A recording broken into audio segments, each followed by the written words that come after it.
Bonjour à tous, j'espère que vous allez bien. Après 4 mois et demi en Asie du Sud-Est, je suis maintenant en Amérique latine et plus particulièrement au Mexique. Donc je suis d'abord arrivé à Cancun qui se situe ici. Pas forcément pour faire la fête comme Cancun est connu pour, mais essentiellement parce que les vols sont moins chers à partir de là.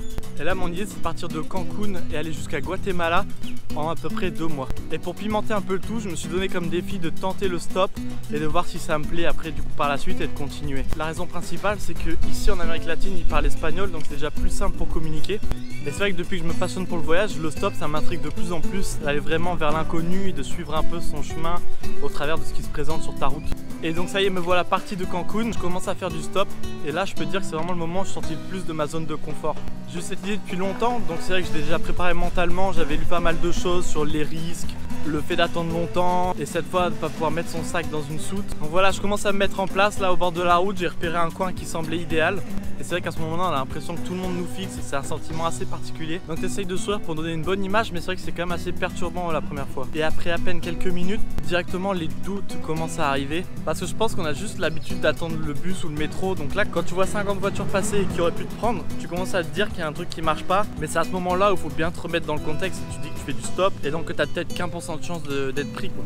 Et surtout te souvenir que dans ta tête, tu t'es dit peut-être que je vais rester 2 heures là, je sais pas, et voilà, faut juste être patient. Jusqu'au moment où tu as une voiture qui s'arrête, donc pour moi c'était à peu près après 30 minutes, et là je trouve une voiture qui m'amène à mi-chemin. Avec le recul, je me dis que c'était le délai idéal d'attente, ça te permet d'expérimenter les quelques doutes sans pour autant te faire abandonner, et après ça je me disais que voilà, il suffisait juste d'être patient et que ça allait arriver.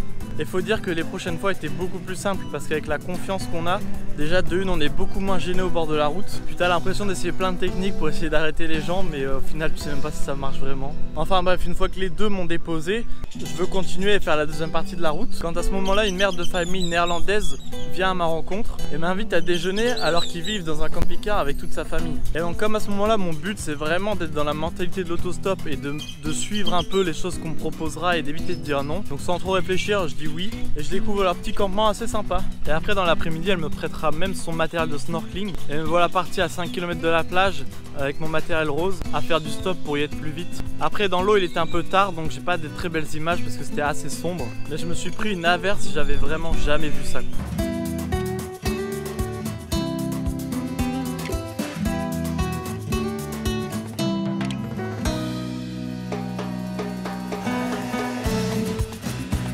Au-dessus de l'eau, il y avait même une couche d'eau douce qui s'était formée.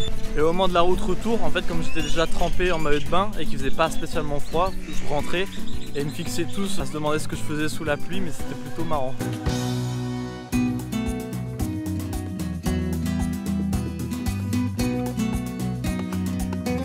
Je rentre, plus d'électricité, de l'eau un peu partout, donc au final je dors dans leur camping-car. Et c'était la première fois que je dormais dans un camping-car, donc c'est une sacrée expérience pour moi. Et donc me voilà reparti pour la deuxième partie de la route vers Playa del Carmen, au même endroit qu'hier. Et là après une petite heure de stop, c'est une mère de famille mexicaine qui est avec son bébé qui s'arrête et qui me prend. Et là j'étais un peu surpris parce que comme on parle toujours d'insécurité etc. au Mexique, je m'attendais à ce que surtout que les locaux soient plus méfiants avec les étrangers. Au final pas du tout. Et donc me voilà enfin à Playa del Carmen. Et pour le coup en 3 secondes j'ai compris que j'allais pas rester là bien longtemps. Vraiment des ruelles touristiques pleines, avec pas grand chose autour hormis la plage, enfin vraiment une ville typique touristique. Le lendemain je me remets en route, mais j'ai rencontré quelqu'un qui s'inquiétait un peu trop pour moi et qui voulait me décourager de faire du stop parce que le Mexique c'était trop dangereux. Et comme la ville Playa del Carmen est appelée par les locaux Playa del Crimen, je me suis dit ouais il y a peut-être une raison. Donc finalement j'ai pris le minibus pour aller en direction de Tulum. Tulum est aussi très touristique avec ses ruines et vraiment de belles plages.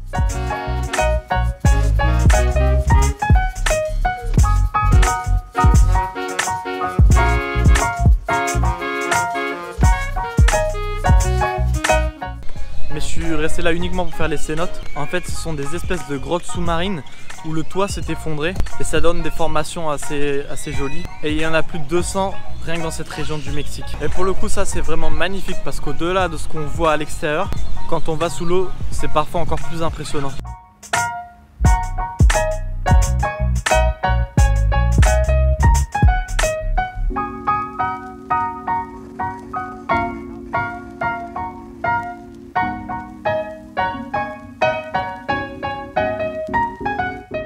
Donc après tout, je suis parti à Valladolid, mais cette fois j'ai repris le stop. C'est une ville au cœur de cette région, donc qui est beaucoup moins touristique parce qu'il n'y a pas de plage et qui, je l'attendais, soit plus locale, plus mexicaine et plus authentique. Et à partir de là, j'étais plus tout seul puisque j'étais avec Anna, la fille qui se faisait attaquer par cette espèce de raton laveur. Enfin, on se met en place à la sortie d'un carrefour. Et cette fois, après plusieurs minutes, c'est une famille danoise qui s'est arrêtée pour nous prendre en stop.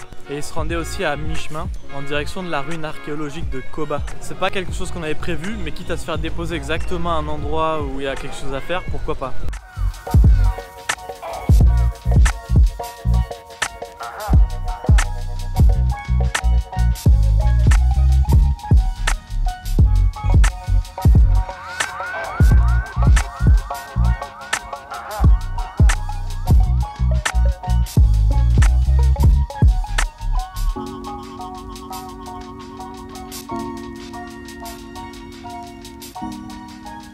Après la visite, ils nous ont gentiment déposé à un rond-point qui était pile dans la bonne direction pour Valladolid. Et là, cette fois, c'est une famille qui s'arrête, un couple qu'on avait croisé pendant la visite. Et eux se rendaient à Chichen Itza, qui est le monument maya le plus connu et vraiment qu'on ne peut pas rater quand on vient ici.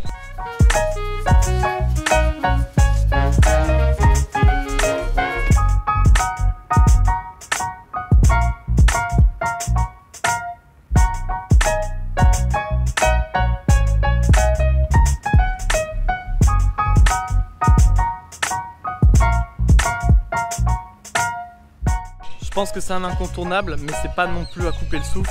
Personnellement, j'avais été plus impressionné par les pyramides en Égypte. Une fois terminé, la nuit tombait, donc là on n'a pas voulu se risquer et on a pris un bus pour notre destination finale de Valladolid.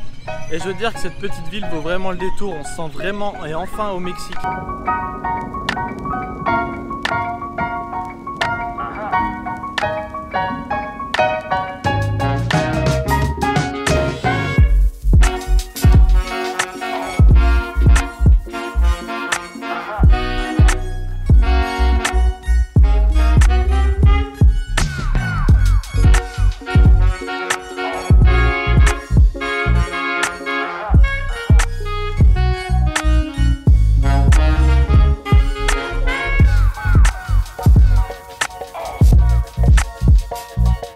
Et d'ailleurs c'est à Valladolid que j'ai eu mon gros coup de cœur du séjour, le cénote Oxman.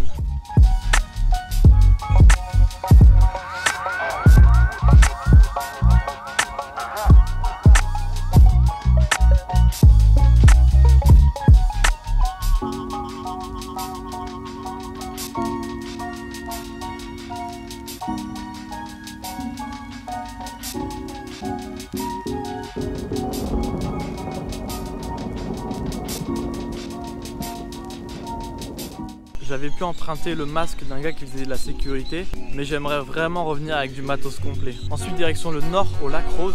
On va là-bas uniquement pour marcher 30 minutes à côté, il n'y a quasiment rien à faire autour. Donc c'est vrai que c'est intriguant, mais c'est pas non plus une grosse recommandation de ma part. Et par hasard on est tombé sur une plage où il n'y a pour le coup aucun touriste, mais que des pêcheurs, alors que 100 km plus loin, toutes les plages sont bondées de touristes. Et j'ai pu assister à un petit spectacle au moment où les pêcheurs coupent leurs poissons et qui donnent le reste aux oiseaux qui sont juste à côté.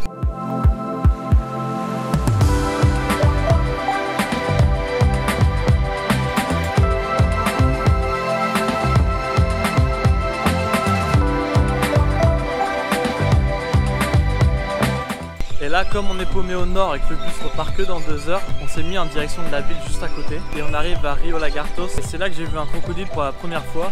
Et je m'y attendais pas du tout, donc ça a rendu la chose vraiment magique. Parce que je me suis dit que maintenant j'allais éviter d'aller là où on me dit que j'étais sûr de voir quelque chose. Parce que bien souvent ça veut dire que l'animal est manipulé. Parce que sinon en général les animaux fuient les hommes.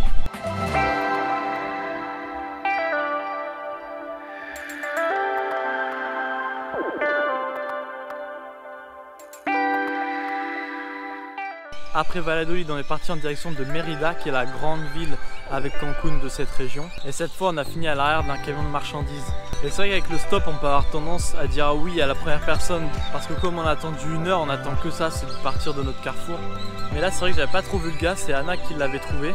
Donc une fois que j'étais à l'arrière, je me suis dit, tiens, je suis plus trop 100% confiant là. Mais finalement pas de galère et voilà Mérida, une grande ville mais très humaine parce qu'il n'y a pas de gros bâtiments, c'est que des anciennes maisons, surtout dans le centre. Et ici les touristes se fondent vraiment dans le décor, pas comme à Cancun où tout le long de la plage forcément c'est que des énormes hôtels.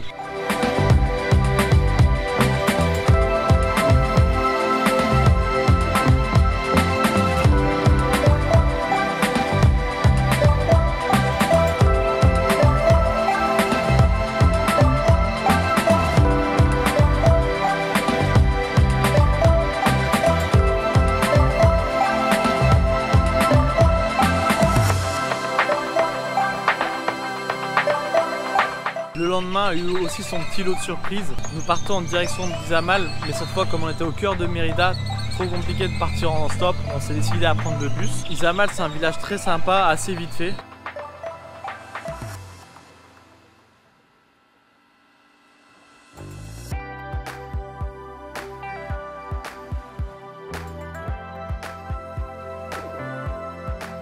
Donc après on se décide à faire un autre cénote pour finir la journée, mais qui malheureusement pour les images est une grotte. Et finalement ici on rencontrera des retraités canadiens qui accepteront de nous déposer quelque part, histoire de faire quelque chose en plus de la journée. Mais au fil de la discussion ils nous emmènent à un spot où on voit des flamants roses entre des salines et ils finissent par nous inviter à manger et à dormir. Et il faut dire qu'ils étaient dans une plutôt belle villa.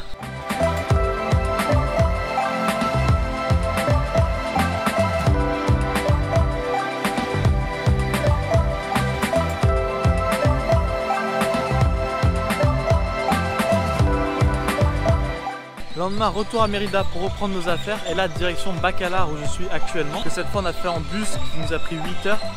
On voulait éviter de devoir improviser, passer la nuit dans des endroits où on ne sait pas trop où on va atterrir parce que c'est quasiment évident qu'on ne pouvait pas le faire en une journée. Et donc Bacalar qui est très connu pour son lagon d'eau douce qui est vraiment une eau bleu turquoise et c'est assez exceptionnel. Et on s'est laissé tenter par une petite balade en kayak pour la journée.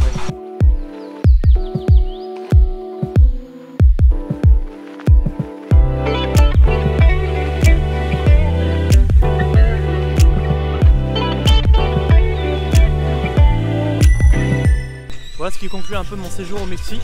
Je vous avoue que pour moi c'est pas un gros coup de cœur parce que c'est un pays très touristique et tout est fait pour les touristes. Enfin quand je dis Mexique je dis le Yucatan parce que le reste je ne connais pas. Mais attention, ça veut pas dire que c'est pas bien, mais il faut savoir ce qu'on vient y trouver. Mon conseil ici ça restera vraiment de louer une voiture et après si vous partez pour 10 jours de vacances, entre quelques visites, les cénotes et les plages, franchement vous trouverez votre bonheur. Mais à l'inverse, il y a un truc que j'ai adoré ici, c'est la nourriture. Se balader tous les soirs et repérer les stands de street food sans savoir ce que tu vas manger mais juste te laisser tenter en les voyant et notamment découvrir les vrais tacos. Juste une tortilla, la viande, un mix de tomates, coriandre, oignons et choux et c'est tout, il n'y a pas la sauce fromagère.